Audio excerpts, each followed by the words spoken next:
Tonight on Sightings, vampires. Are they real or the stuff that nightmares are made of? The best thing about being a vampire is the taste of the blood. Our researchers hunt for evidence in human skeletal remains and prove that vampires still exist. Then, they were ordinary people until they had frightening visions of real-life murders. It was as if someone had put a picture right in front of me. Fluke or psychic phenomena that could solve our most horrifying crimes. And our ongoing Bermuda Triangle investigation uncovers a startling piece of evidence that may unlock the mystery of missing Flight 19. This telegram is certainly a genuine telegram of the period. At that point, it started to appear. They had large, dark eyes, claw-like hands.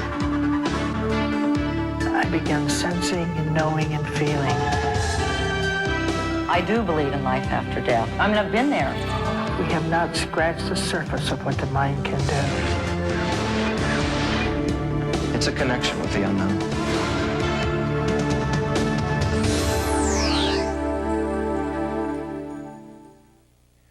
Just about everything we know about vampires was created almost 100 years ago by Bram Stoker in his classic Gothic novel Dracula.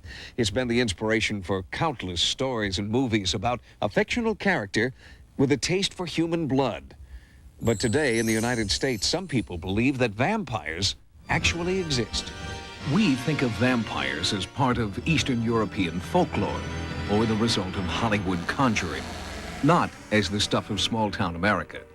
But in the late 18th century, belief in the undead led to bizarre rituals designed to keep the newly deceased from coming back to prey on the living. The Connecticut countryside is dotted with old cemeteries. In Griswold, a dark secret lay dormant for nearly 2 centuries and has only recently been unearthed. In Washington, at the prestigious Walter Reed Army Medical Center, remains uncovered in Griswold were analyzed by Paul Sedzik, a curator at the National Museum of Health and Medicine. I was given a call by the state archaeologist in Connecticut to help identify and analyze some skeletal material that was found at this site in Griswold, Connecticut. What happened was some kids had found a couple of skulls laying at the bottom of a little ravine, and they brought them to the police, and the police called the medical examiner. The medical examiner did some research into the records in that time period and came up with vampire activity or vampire cults in the 18th and 19th century. Archaeologists probed the graves for mutilated corpses, the telltale signs of suspected vampires. The next step in verification was determining the cause of death. Pretty evident to see the cause of death in the skeleton from Connecticut, the vampire skeleton. There's evidence of tuberculosis in some of the upper left ribs. And here we can see evidence here, this whitish area that we're seeing close to the articulation with the vertebrae. Tuberculosis played a major role in the vampire folklore of the 1800s.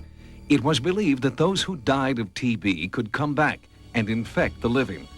So a ritual developed to ensure that a corpse's eternal resting place really was eternal.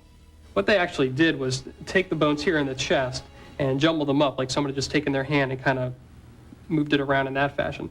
They then took the 2 femora, the upper leg bones, crossed this one here and this other one on top of it, over across like that. They then took the skull and placed that right in this area, and then they closed the crypt back up. The graves were opened anywhere from 2 weeks to a year after burial. Graves of dearly departed loved ones or anyone who died of tuberculosis. What floored me is just that people could actually believe that someone dying of tuberculosis could actually cause the death of loved ones. And there are accounts in New England, especially of men going into the graves of their daughter and removing their hearts and burning them, and you know, fathers doing it to sons, sons doing it to fathers. I mean, very close family units. There were probably lots of people attending these exhumations and killing of vampires, and when you do read them, there can be upwards of 300 or 400 people. The whole town would probably turn out. You know, it's a major social event. Digging up wives, husbands, sons, daughters, and trying to kill them again. I mean, that's something that we couldn't even conceive of today. I couldn't imagine going and digging up the grave of my daughter and trying to kill her again. It was just something that completely would never enter my mind. In many parts of America, you can still hear chilling tales of vampires today. In Los Angeles, professor of folklore and author Noreen Dresser researches living vampires. Very often, the act of drinking blood is a prelude to sex. People who call themselves vampires. A corpse supposed to come to life at night and leave its grave and suck the blood of sleeping people. If a person wants to dress in black and sleep during the daytime and be awake at night and walk through the graveyards and listen to Gothic music, and that person's not hurting anyone, including the fact that that person might want to drink someone's blood and someone is willing to give it to them, I don't see where that's harming anyone. I'd say the best thing about being a vampire is the taste of the blood and being with someone who trusts you and will let you drink their blood. Katrina is proof that vampire practices are real and still occur today. There are certain well-known criminals, for example, Richard Ramirez and Ted Bundy, who in reports, there were just little side notes that they did drink blood from their victims, but that was never presented as the main motivation for committing their crimes. I would never do anything to a child or to an animal. This is something that I've only done with a consenting adult. You know, they have to be willing to do this, and anyone that I've ever done anything like this with actually has enjoyed it. Some vampires attempt to take blood here from the carotid artery. However, that's rather clumsy and it's also quite dangerous. So this is not really used as often as taking it from the arm. I can use an instrument like this, which is a medical scalpel. It's very sharp. It can be sterilized with alcohol, so there won't be any infection, and it's painless. Blood is an acquired taste. The best place is somewhere on the arms or the hands, and I'll just, continue drinking until the wound stops bleeding. Sometimes this leads to a relationship where they say, well, that was kind of interesting. I enjoyed it. Would you like to do it again sometime? You could be attacked, mugged, robbed, shot, killed on the freeway. I mean, our life is so fraught with dangers and fears that it's a lot more satisfying to focus on something scary when we know what all the rules of that scariness are. Why does the myth of vampires still persist? Perhaps it's because we are still plagued by diseases and our lives are still precarious as they were in ancient times. But unlike the rest of us, a vampire never gets sick, never grows old, and never dies. Coming up, they were ordinary people until they had frightening visions of real-life murders. It was as if someone had put a picture right in front of me. And later, what really happened to Flight 19 over the Bermuda Triangle? Startling new evidence may prove that the airmen survived. There are people who have extraordinary powers of perception and make their living as professional psychics. But tonight we'll meet ordinary people who suddenly, and for no apparent reason, have one striking psychic vision. For them, that single clairvoyant moment becomes a living nightmare. August 1990. The usually laid-back town of Gainesville, Florida was paralyzed with fear. 5 violent murders within 40 hours. 5 college students mutilated in their apartments, and no arrests. 2 years later, the case remains open. Over 1,000 miles away, a successful businessman who has never been to Gainesville begins to experience nightmarish visions. Well, I walked out to the barn and about 9:30 at night and was taking care of the horses down there. And on my way back from the barn, I just happened to look up into the sky and I saw a window with a silhouette of a person in there. A few weeks went by, I had a premonition that I was going to meet this killer from Gainesville. The very next day after the premonition, I did meet a gentleman from Gainesville. For the past year, visions of a murder have haunted a man who's never had a psychic experience. The images are so real, so frightening, that he's asked to remain anonymous and be referred to as John. One morning, I just happened to see this vision of a dog. I seen the head of a dog on the door. And after looking at it more thoroughly, I could actually see the dog's body. After a couple of weeks, John began to see more and different images in the door. A young girl, the state of Florida, an athletic field, a deer, a sickle. The images gave John no answers, only questions. What is the average person to do when they start having what they believe are intuitive impressions about, say, a crime, a murder, a series of murders? The spirit who was coming to me was a girl, a young girl. And I had the feeling that this spirit was a girl of about 20 or so years old, and she was one of the victims. John wanted to go to the police, but he was afraid that if he told them what he'd seen, they might make him a suspect. That is exactly what happened to California housewife Etta Smith 10 years earlier. It was 3 o'clock in the afternoon, and I was listening to a radio broadcast while at work.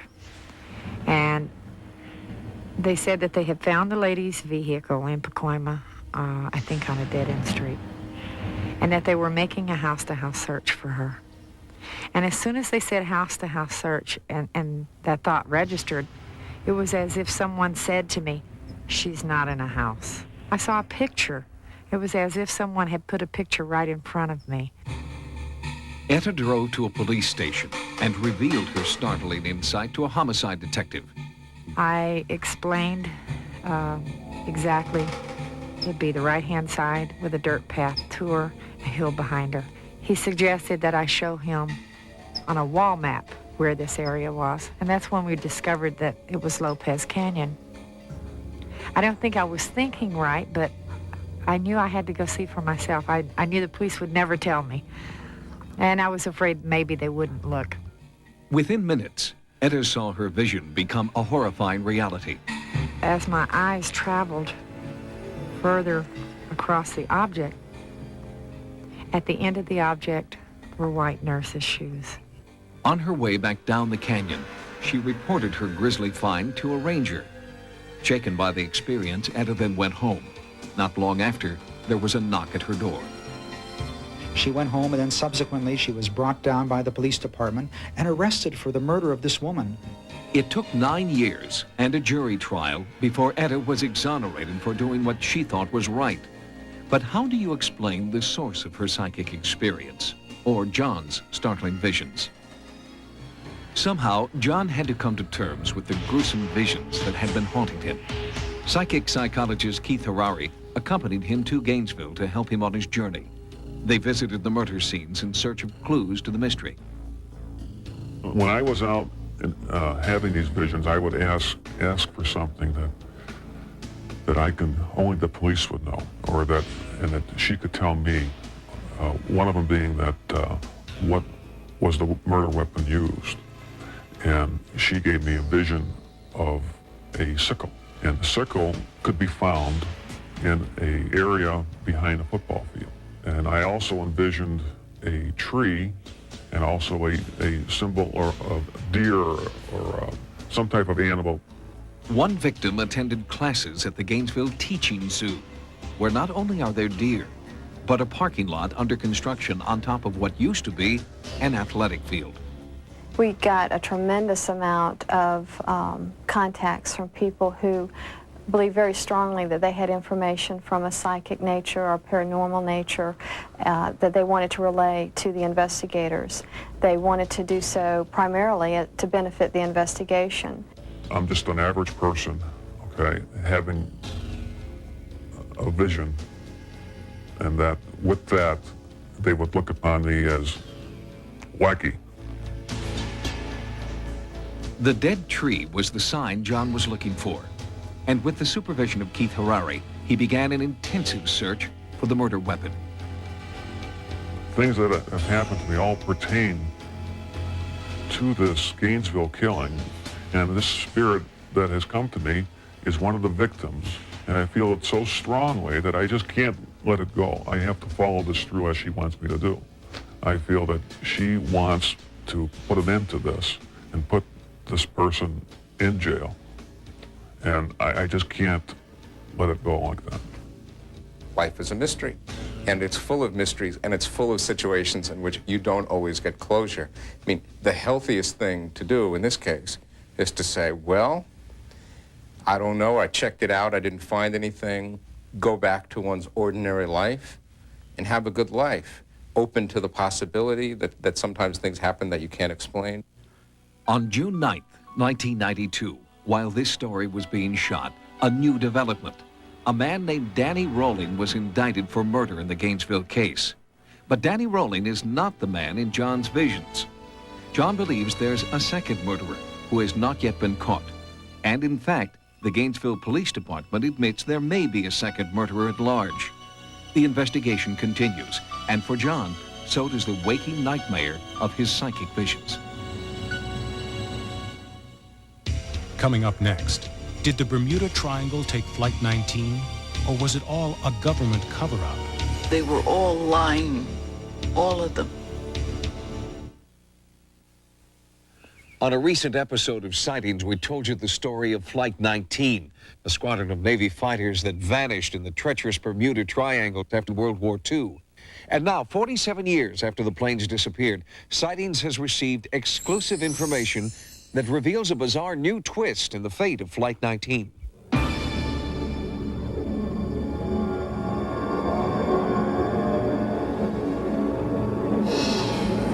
doubt if anyone will ever be able to solve this. You know, they were all lying. East of Florida, north of Puerto Rico, south of Bermuda. These are the parameters for a region some believe is a portal at the rim of reality. This is the heart of the legendary Bermuda Triangle, the last stop on Earth for many who have dared venture within its boundaries. For the last half-century, men, women, and children have mysteriously disappeared here without a trace. And the Bermuda Triangle does not give up its secrets. But now, one strange Western Union telegram may reveal the fate of at least one victim of the deadly triangle.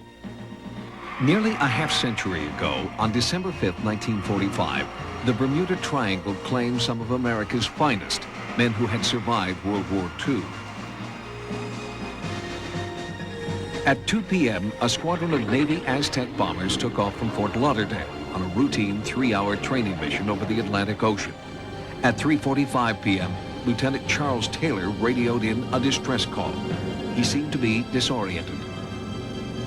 "Both my compasses are out," he said. "I'm over land, but it's broken." Sporadic broadcasts continued for the next 3 hours. Then, abruptly, all 5 planes lost radio contact with the tower. When we couldn't make contact with Taylor, things became very frustrating. And then like when one thing went wrong, it seemed like everything went wrong. The Navy launched a massive search and rescue operation, sweeping hundreds of nautical miles night and day. But no trace of the squadron was ever found. No debris, no bodies, no oil slick. 14 men and 5 bombers vanished off the face of the earth. You know, your mind plays all kinds of tricks, and you think all kinds of things, and you just can't come up with a complete answer. A strange rumor surfaced that the planes had not crashed into the ocean and that the crewmen were still alive. This rumor was based on the theory that Flight 19 was not on a routine training mission, but instead was part of a top-secret Navy intelligence project. The Navy was supposedly testing a new electromagnetic device believed to be more important than the atom bomb. This device was thought to be capable of making any metallic object, and the crew on board, invisible. It was called the Philadelphia Experiment. 50 years after Flight 19 disappeared, a haunting clue has surfaced. On December 26, 1945, 2 weeks after the disappearance, Joseph Payanesso received a telegram signed by his brother George, one of the crewmen who had vanished in the Bermuda Triangle. The telegram read, "You have been misinformed about me. Am very much alive. Georgie." To check its authenticity, a Western Union official and a document expert examined the telegram. They both verified it is not a fake. This telegram is certainly a genuine telegram of the period, and as for the contents, I leave that to someone else to judge. When I saw the telegram and read it, I confirmed my suspicions that he was still alive. I believe that the telegram that was sent is real because of the way he signed it. They covered up something. The top-secret report on Flight 19 has recently been declassified. The document states that the flight, quote, disappeared for reasons or causes unknown. Does the Navy know more than they're admitting? I was very disillusioned with their whole procedure. I wrote hundreds and hundreds of letters, which they shifted me from one naval base to another and to one captain to another. They declared him dead due to drowning. And I asked them to tell me how did they come to that conclusion. And they said it was within their power, and that was it. The Navy continues to deny the existence of any project like the Philadelphia experiment. They also deny that any of the men on Flight 19 survived. They were all lying, all of them. Were the men of Flight 19 victims of a Navy experiment gone horribly awry? Or were they caught in the deadly vortex known as the Bermuda Triangle? Both possibilities are frightening to contemplate. Thanks for joining us. For Sightings, I'm Tim White. Good night. Next time on Sightings, psychic healing. Is it the ultimate cure-all? I've seen people who have cancer no longer have cancer. I was healed forever and ever. Psychic healing on the next Sightings. Sunday, from the producers of Married with Children, it's the series premiere of Rachel Gunn RN, right after In Living Color. Later that night, the guys on Down the Shore have a sexy new next-door neighbor. She's trash. Well then, I'd like to take out the trash. It's an all-new Down the Shore, Sunday. Now, stay tuned for Hidden Video, next.